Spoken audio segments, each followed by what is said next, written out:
tuberculosis from this parasite that bleeds Africa, that bleeds the world, that bleeds Afghanistan, that bleeds the people of Yemen who are dying by the thousands even as we have this discussion. This is the basis of a Brexit.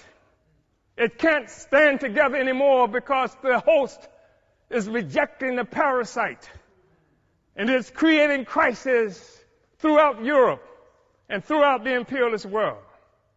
I think it's necessary, brothers and sisters, to say that there has been a natural trajectory by African people for closer union. We know that we're talking about having this discussion in part because in 1884-85, Europeans sat at a table in Berlin, Germany, not a single African there, and carved up Africa into the territories that we now sometimes call countries and illogically refer to as nations. Africans didn't do that. It was Europe that did that. It was Europe and imperialism that required Africa to be divided so that the resources of Africa, both human and material, could come and pave the streets in London and grow the buildings in Amsterdam and bring clean water to New York, while the streets in Sierra Leone are not paved. And the people in Sierra Leone do not have clean water. And there's no national electric grid there.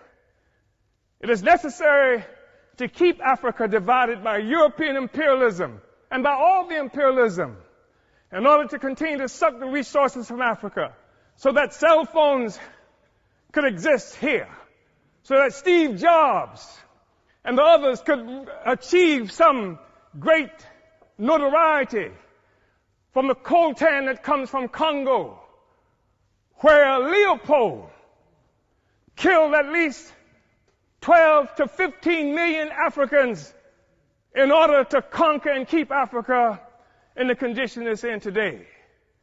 We talk about a united Africa and African Union because of what European imperialism has done to Africa to keep us divided. We know it's true. We saw 100 years or so ago, Marcus Garvey organized the Universal Negro Improvement Association and African Communities Leagues that stretched across the globe. More than 11 million African people everywhere were connected to this. Africa for Africans, at home and abroad.